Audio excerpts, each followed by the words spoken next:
Hello friends, welcome my YouTube channel MP education. आज हम study करेंगे प्लाज्मा मेम्ब्रेन के बारे में। प्लाज्मा मेम्ब्रेन कोशिका का एक पार्ट है जो कोशिका के अंदर पाए जाने वाले जीव द्रव्य को बाहर से घेर कर रखता है। इस वीडियो में हम प्लाज्मा मेम्ब्रेन के स्ट्रक्चर और प्लाज्मा मेम्ब्रेन की संरचना को देने के लिए तरल फ्लूइड मोज़ेक मॉडल जो प्रस्तुत किया गया था उसकी स्टडी हम करेंगे। स्टार्ट करते हैं। प्लाज्मा मेम्ब्रेन को कोशिका झिल्ली भी कहते हैं, सेल मेम्ब्रेन भी कहते हैं, प्लाज्मा लेमा भी कहते हैं और बायोलॉजिकल मेम्ब्रेन भी कहते हैं। सो फ्रेंड्स, क्वेश्चन इन नामों में से किसी भी नाम से आए, आप लोगों को कंफ्यूज नहीं होना है। स्टार्ट करते हैं। पहले इसकी डेफिनेशन देखते हैं। कोशिका झिल्ली या प्लाज्मा मेम्ब्रेन एक अर्धपारगम्य सेमी परमिएबल सजीव झिल्ली है। प्लाज्मा मेम्ब्रेन क्या है? अर्धपारगम्य है और सजीव है, जो प्रत्येक सजीव कोशिका के जीव द्रव्य को घेर कर रखती है। सजीव कोशिका के जीव द्रव्य को घेर कर रखती है। कोशिका झिल्ली का निर्माण 3 परतों से मिलकर होता है। बाह्य सघन स्तर या आउटर डेंस लेयर, भीतरी सघन स्तर या इनर डेंस लेयर और तीसरा होता है मध्य स्तर या मिडिल लेयर। तो फ्रेंड्स, जो कोशिका झिल्ली है या प्लाज्मा मेम्ब्रेन है उसका फॉर्मेशन 3 परतों से मिलकर होता है। तो हम आउटर डेंस लेयर देखते हैं पहले। यह स्तर 20 एंगस्ट्रॉम मोटा होता है और प्रोटीन का बना होता है। इनर डेंस लेयर भी 20 एंगस्ट्रॉम मोटा होता है और प्रोटीन का ही बना होता है।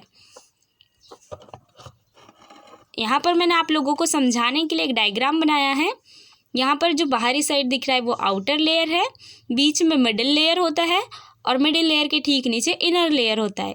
इनर लेयर जो है वो कोशिका के साइटोप्लाज्म के साइड होता है और आउटर लेयर कोशिका के बाहर होता है। मतलब जो पहली परत होती है सेल वॉल के बाद होती है प्लाज्मा मेम्ब्रेन। तो प्लाज्मा मेम्ब्रेन की आउटर लेयर सेल वॉल के साइड होती है और इनर लेयर साइटोप्लाज्म के साइड होती है। तीसरा लेयर देख लेते हैं, middle layer. Middle layer 35 angstrom मोटी परत होती है।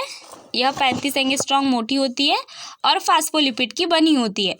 मिडिल लेयर 35 एंगस्ट्रॉम मोटी फास्फोलिपिड की बनी, आउटर और इनर लेयर 20 एंगस्ट्रॉम मोटी होती है और प्रोटीन की बनी होती है। सो फ्रेंड्स, अगर आप लोगों को प्लाज्मा मेम्ब्रेन के स्ट्रक्चर के बारे में पूछता है तो आप लोगों को तीनों लेयर को लिखना पड़ेगा एंड डेफिनेशन भी लिखनी पड़ेगी। अब हम देखेंगे प्लाज्मा मेम्ब्रेन की आणविक संरचना के लिए सिंगर एवं निकोल्सन का तरल फ्लूइड मोज़ेक मॉडल। ये जो मॉडल है वो प्लाज्मा झिल्ली की आणविक संरचना को बताने के लिए सिंगर और निकोल्सन ने दिया था 1975 में। इस मॉडल के अनुसार प्लाज्मा झिल्ली क्या है? एक द्विस्तरीय लिपिड अणुओं की बनी होती है जिसमें प्रोटीन अणु मोज़ेक या टाइल्स की भांति व्यवस्थित रहते हैं। इस मॉडल के अनुसार क्या है? जो प्लाज्मा झिल्ली है वो द्विस्तरीय लिपिड अणुओं, मतलब जो मिडिल लेयर है वो द्विस्तरीय होगी और लिपिड अणुओं की होगी और इस लिपिड अणुओं की द्विस्तरीय लेयर में प्रोटीन अणु मोज़ेक या टाइल्स की भांति व्यवस्थित रहेंगे। यह मोज़ेक स्थिर नहीं होते, मतलब लिपिड की द्विस्तरीय लेयर में जो प्रोटीन के अणु पाए जा रहे हैं वो स्थिर नहीं होते हैं। और इस मॉडल के अनुसार प्रोटीन व लिपिड का संबंध, इस मॉडल के अनुसार प्रोटीन और लिपिड में संबंध क्या बताया है? लिपिड के समुद्र में प्रोटीन के तैरते हुए हिम सेल जैसा है। मतलब जो लिपिड की परत है उसमें प्रोटीन के अणु तैरते हुए होते हैं। क्योंकि तैरते क्यों है? क्योंकि वो स्थिर नहीं होते। स्थिर नहीं होंगे तो तैरेंगे, तो तैरते हुए हिम सेल जैसे दिखते हैं क्योंकि इसमें प्रोटीन का स्थान लगातार बदलता रहता है। आगे देखते हैं। प्रोटीन के अणु लिपिड के स्तरों में स्थिति के आधार पर 2 प्रकार के होते हैं। स्थिति के आधार पर प्रोटीन के अणु 2 प्रकार के होते हैं। पहला होता है बाह्य या परिधीय, या जिसे एक्सट्रिंसिक और पेरिफेरल कहते हैं। ये प्रोटीन लिपिड के दोनों सतहों पर ढीले रूप से व्यवस्थित होती है और सरलता से पृथक की जा सकती है। और आंतरिक या समाकल या फिर इंट्रिंसिक और इंटेग्रल, ये प्रोटीन क्या होती है? इसमें प्रोटीन के अणु क्या होते हैं? लिपिड के सतहों में धंसे रहते हैं, इन्हें सरलता से पृथक नहीं किया जा सकता। ये प्रोटीन 2 प्रकार के होते हैं। आंतरिक या समाकल में क्या होगा, जो लिपिड में प्रोटीन के अणु होंगे वो लिपिड के स्तर में धसे रहते हैं, मतलब धसे हुए रहते हैं यहाँ पर प्रोटीन के अणु, और इन्हें पृथक नहीं किया जा सकता। लेकिन बाह्य या परिधीय वाले में लिपिड के अणु प्रोटीन के अणुओं को पृथक किया जा सकता है, क्योंकि वो लिपिड के सतहों में ढीले रूप से व्यवस्थित रहते हैं। अब देखते हैं सिस प्रोटीन क्या होती है। सिस प्रोटीन, ये प्रोटीन लिपिड के केवल आधे स्तर में ही उपस्थित होती है। सिस प्रोटीन लिपिड के आधे स्तर में ही उपस्थित होती है। और एक होती है ट्रांस प्रोटीन, दूसरी होती है ट्रांस प्रोटीन। ट्रांस प्रोटीन, ये प्रोटीन लिपिड के स्तर में आर पार उपस्थित होती है। मतलब सिस प्रोटीन जो होगी आधे स्तर तक ही पाई जाएंगी, लेकिन ट्रांस प्रोटीन आर पार उपस्थित होती है। ट्रांस प्रोटीन का वह भाग जो लिपिड में उपस्थित होता है डोमेन कहलाता है। अब हम देखेंगे तरल फ्लूइड मोज़ेक मॉडल का डायग्राम।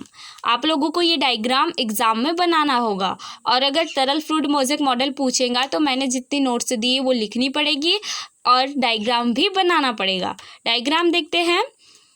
सिद्धांत के अनुसार क्या है, लिपिड जो है वो द्विस्तरीय परत है। तो ये आप लोगों को जो दिख रही है, मैंने यहाँ ग्रीन कलर से शो किया है, ये लिपिड की द्विस्तरीय परत है जिसमें प्रोटीन के अणु पाए जा रहे हैं। कुछ प्रोटीन के अणु क्या है, जो द्विस्तरीय लिपिड की परत है उसमें ढीले रूप से व्यवस्थित है, और कुछ अणु क्या है आर पर व्यवस्थित है, कुछ आधे स्तर में उपस्थित है। तो जो अणु बाहरी साइड होंगे उसे हम पेरिफेरल प्रोटीन कहेंगे। जो अणु आधे स्तर तक धसे होंगे उसे इंटीग्रल प्रोटीन कहेंगे।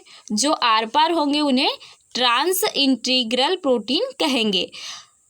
जो ट्रांस इंटीग्रल प्रोटीन है उनके मध्य एक पोर का फॉर्मेशन होता है, जिसे हम पोर फॉर्मेशन बाय इंटीग्रल प्रोटीन कहते हैं। कुछ प्रोटीन के अणु नेटवर्क प्रोटीन कहलाते हैं, और ये जो प्रोटीन है यहाँ पर कुछ प्रोटीन क्या होंगे, ढीले रूप से व्यवस्थित होंगे। कुछ लिपिड लेयर के आर पार व्यवस्थित होंगे, कुछ आधे में व्यवस्थित है। सो यही है तरल fluid mosaic model. I hope आप लोगों को ये मॉडल समझ आया हो। कुछ नहीं है, बहुत इजी सा था। सो फ्रेंड्स, अगर आप लोगों को वीडियो में हर एक चीज़ समझ आई हो तो वीडियो को लाइक करना, और अगर आप मेरे साथ जूलॉजी का सारा सिलेबस पढ़ना चाहते हैं, first year, second year, third year का, तो मेरे चैनल को सब्सक्राइब कर दे और ऑल नोटिफिकेशन को ऑन कर दे, जिससे मेरे द्वारा बनाई गई हर एक वीडियो सबसे पहले आप तक पहुँचे।